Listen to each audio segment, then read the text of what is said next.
Bonjour chers élèves, aujourd'hui la leçon ça s'appelle résoudre une addition à trous. D'abord je vais vous expliquer ça veut dire quoi une addition à trous. Je vais prendre un petit exemple pour mieux comprendre. Regardez l'exemple que je viens de vous afficher. Combien me faut-il pour passer de 5 à 9? Ça veut dire quoi? Comme si j'ai 5 dirhams et mon frère a 9 dirhams. Combien il me faut pour avoir autant que lui? Je peux représenter ce que je viens de dire sous forme d'opération, c'est-à-dire 5 plus quelque chose, un nombre, égale à 9. Ça s'appelle une addition à trous, c'est-à-dire cette façon-là d'écrire 5 plus un nombre égal à 9, ça s'appelle une addition à trous, c'est-à-dire il faut trouver le nombre qui manque. Donc ça sera très facile pour calculer. Vous allez me dire, pour passer de 5 à 9, il faut que j'ajoute 4. Donc 5 plus 4 égale à 9. Certains vont me dire, tout simplement, je vais faire 9 moins 5 pour avoir 4. Et c'est juste. Maintenant, avec des nombres plus grands. Regardez, 56 plus un nombre qui est égal à 73. Donc, d'abord, ça s'appelle une addition à trous. Je dois savoir combien je vais ajouter à 56 pour avoir 73. Suivez avec moi ce schéma pour mieux comprendre. Alors, j'en ai 56 et je dois atteindre 73. Combien je vais ajouter? Donc, d'abord, je vais faire 66. C'est-à-dire, je vais ajouter 10 à 56.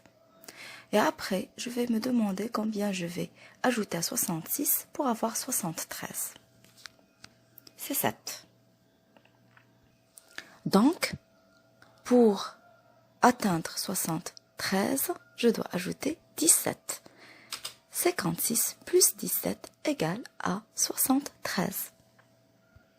Ça, c'est la première méthode. La deuxième méthode, c'est tout simplement la soustraction. Suivez. Comment ça, la soustraction? Tout simplement, je vais prendre le plus grand nombre moins le plus petit. Ça veut dire 73 moins 56. Je vais vous laisser quelques minutes pour faire l'opération en colonne avant de vous donner la réponse. À tout de suite.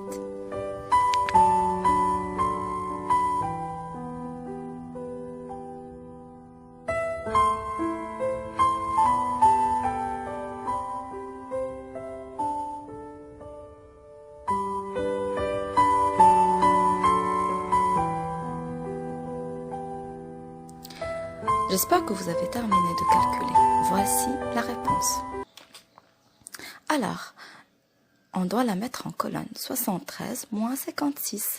Je dois mettre la retenue au-dessus de 3. Ça veut me donner 13 moins 6 qui est égal à 7. Et je rends la retenue à 5 qui va devenir 6. Et 7 moins 6, c'est 1. Alors c'est 17. Alors le nombre qui manque dans mon addition à trous, c'est 17.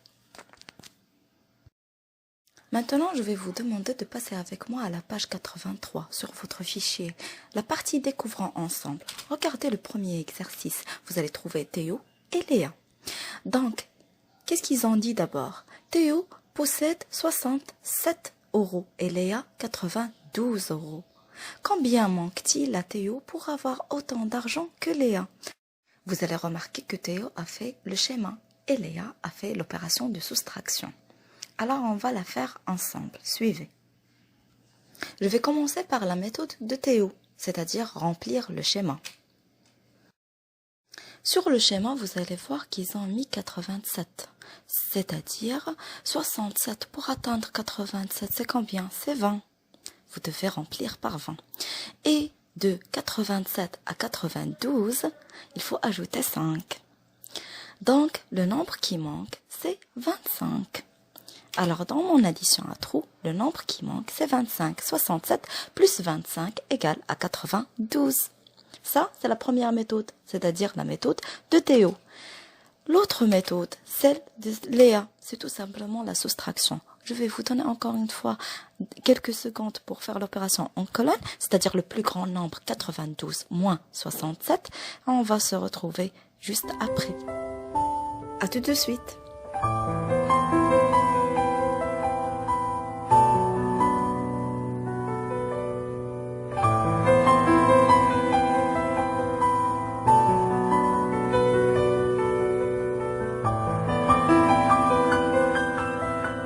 J'espère que vous avez terminé de calculer.